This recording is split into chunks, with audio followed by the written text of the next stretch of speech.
Mesdames, Messieurs, chers amis, chers frères Jean-Michel, c'est Léo Ferré qui chantait il y a quelques années « Avec le temps, tout s'en va ». Il en est de certaines traditions, comme le port d'un uniforme chamarré, d'un bicorne et d'une épée, par le consul général de France à Jérusalem, tel que le faisait un de mes prédécesseurs, le consul Louis Ray, qui en 1920 décorait de la Légion d'honneur les pères Jossin et Savignac de l'école biblique. Vous avez peut-être vu cette photo, évidemment sortie des archives de l'école, où on le voit dans cette tenue d'apparat. Mais cette cérémonie de ce soir s'inscrit néanmoins dans une tradition bien vivante et à laquelle nous sommes attachés, avec une signification qui est celle que la France en Terre Sainte, une fois encore, entend marquer ses liens avec l'école biblique et archéologique française, et en décorant un frère dominicain du couvent Saint-Étienne. Et ce soir, il s'agit de vous, cher Jean-Michel.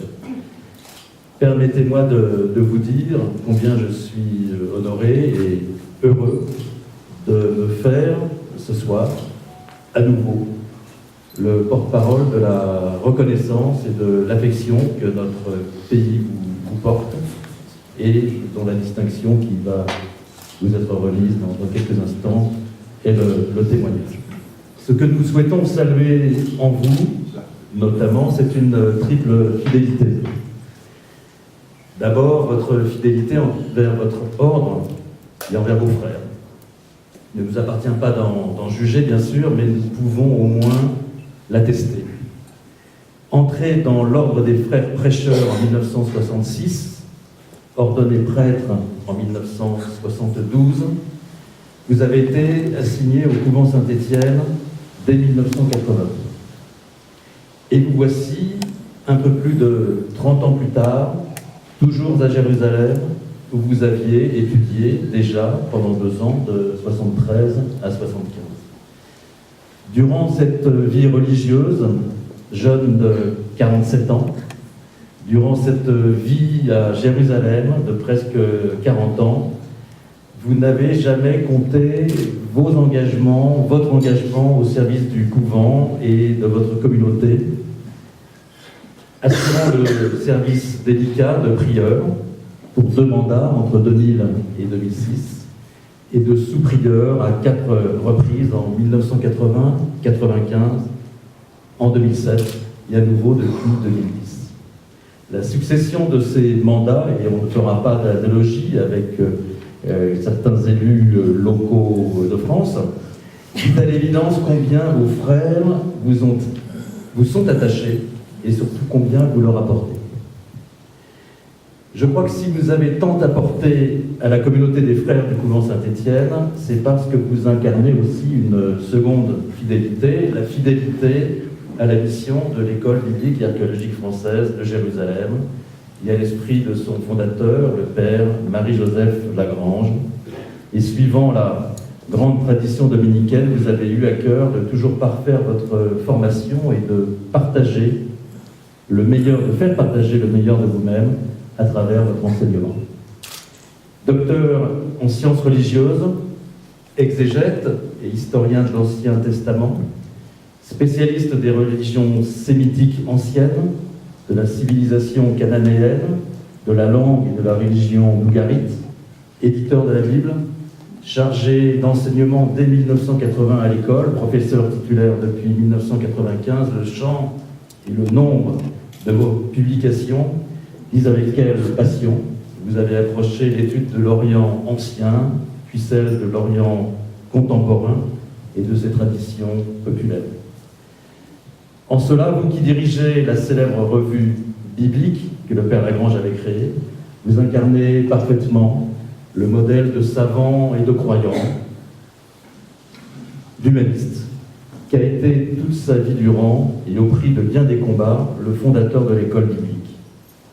Je ne vais pas assommer l'assistance avec une médiocre dissertation sur le thème de la foi et de la raison, mais je citerai le père Lagrange qui écrivait en 1898, et je le cite: « Non, il n'est pas oiseux de rapprocher les mots foi et raison, science et conscience, dogme et critique. Il ne s'impose pas, au contraire, de devoir plus élevé à l'intelligence humaine que de les unir. Or, pour vous, comme pour le père Lagrange, ce travail critique, respectueux des sciences sans compromettre la foi, ne peut être uniquement un travail de bibliothèque, mais doit nécessairement être un exercice de terrain également. À commencer par le travail archéologique. Les multiples campagnes de fouilles auxquelles vous avez participé en Jordanie, en Galilée, dans les territoires palestiniens et particulièrement à Gaza, en compagnie de Jean-Baptiste Haber, dont nous regrettons l'absence, mais que nous saluons par la pensée. Des fouilles de Gaza qui ont culminé avec l'exposition Gaza Méditerranée organisée en 2000. Toutes ces campagnes disent avec quelle passion vous vous êtes lancé dans la compréhension historique et rigoureuse du Proche-Orient. Historien et linguiste, savant et croyant, je le redis en un mot humaniste, vous avez toujours cherché à entrer en dialogue par l'intermédiaire de votre travail, non seulement avec la communauté scientifique, mais aussi avec le plus vaste public. Ces différentes activités, ces différents combats ou engagements auraient pu combler la vie de bien des savants, fussent-ils religieux. Mais il est probablement une troisième fidélité que nous voulons aussi honorer ce soir, c'est cette fidélité à la Terre Sainte, au peuple qui l'habite et qui l'ont traversé, à ses paysages, à son histoire, à ses coutumes, à ses souffrances, à ses conflits aussi, qui la marquent encore, hélas. Désormais chargé de l'immense photothèque du couvent, vous n'avez eu de cesse de nous faire découvrir le trésor que recelait il y a un siècle Jérusalem et la Palestine, ainsi que plus largement le Levant et l'Arabie, depuis la Turquie jusqu'à Madain Saleh. Mais la photothèque est bien sûr en elle-même un trésor, un patrimoine unique, sans doute la plus belle collection de photographies consacrées à cette région, avec près de 20 000 plaques de verre couvrant la période de 1890 à 1935.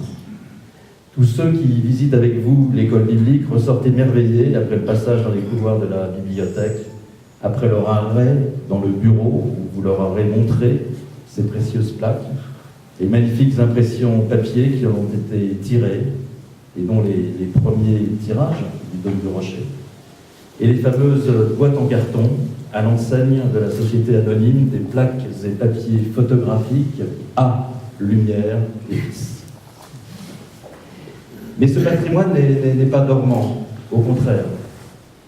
Vous avez entamé, avec le soutien de ce consulat général, un impressionnant travail de préservation des plaques que vous alliez à une importante entreprise de numérisation, d'identification, d'annotation des photographies. Cela permettra, grâce à la mise en ligne de celle-ci, de donner une nouvelle vie à ces collections en les ouvrant à la recherche.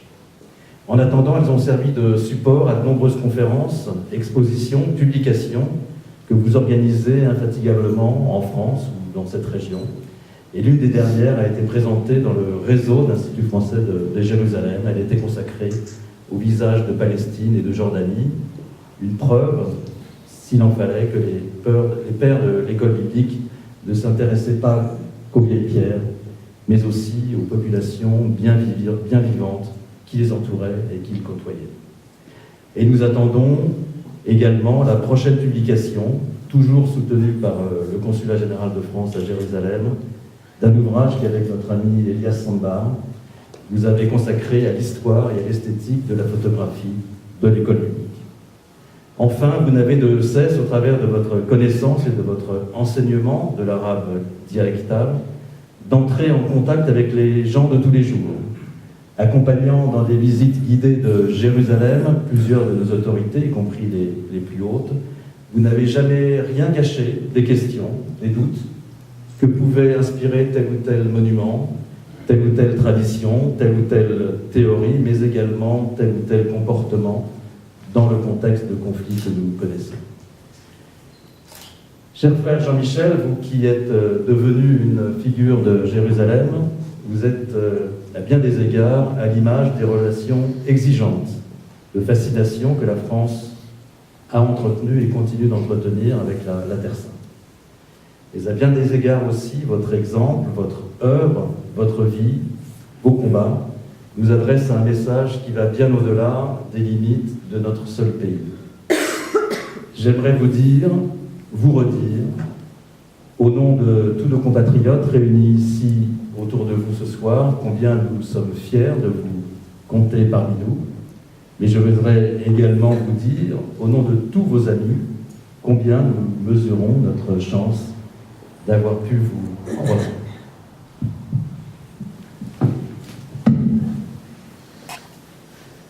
Jean-Michel de Tarragon, au nom du président de la République et en vertu des pouvoirs qui lui sont conférés, nous remettons les insignes de chevalier de l'ordre de la Légion d'honneur.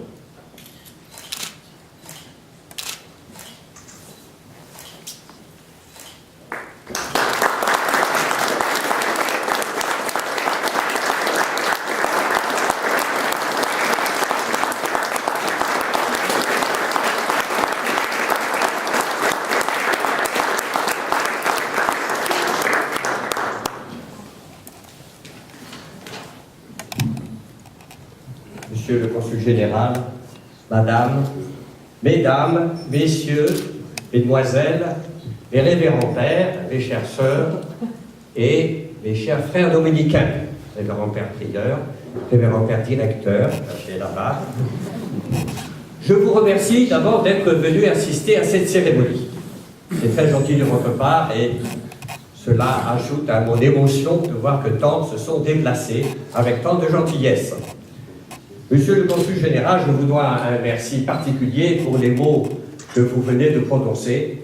J'ai un petit peu de mal à me retrouver dans le portrait flatteur que vous avez dressé de ma personne. Il est sûr que pour un religieux, recevoir la décoration de la Légion d'honneur, décoration éminemment républicaine, crée un léger porte-à-faux, mais que nous assumons sans problème. D'abord, les monastiques auraient voulu qu'on ne reçoive pas d'honneur du tout. Ensuite, la République, c'est la République, et l'Église, c'est l'Église. Et c'est très bien. Alors, il n'y a pas de problème. Donc, je la reçois avec plaisir. Je sais que c'est un honneur. Et c'est, dans le fond, quand je réfléchis, c'est une surprise. Pour moi, pas immédiate, mais je n'aurais jamais imaginé cela dans ma jeunesse, car dans ma famille, on ne recevait la Légion d'honneur que dans un contexte absolument spécifique, c'est à la condition d'être officier de cavalerie. Et moi, sur un cheval, c'est pas ça du tout. Donc, je le savais jeune, exclu de ce genre de décoration. Et il a fallu un parcours que la Providence a dessiné pour que finalement, par un biais, je rejoigne quelques-uns de mes ancêtres, mon grand-père, arrière-grand-père, qui tous avaient été, à l'occasion de guerre ou pas de guerre, officiers de cavalerie et décorés de la Légion d'honneur. C'est un détour très original, qui tient en trois entités que je voudrais souligner. C'est Jérusalem et la Terre Sainte et Jérusalem, c'est unique. C'est le couvent, la communauté dominicaine de Saint-Étienne, du domaine Saint-Étienne, spécifique aussi, et c'est l'école biblique qui est abritée par ce couvent. Et c'est uniquement la conjonction de ces trois éléments qui permet que j'ai pu recevoir cet honneur. Sans la Terre Sainte, sans ce couvent spécifique et sans l'école biblique, je n'avais aucune chance de rattraper les grands-parents et arrière-grands-parents avec une telle décoration.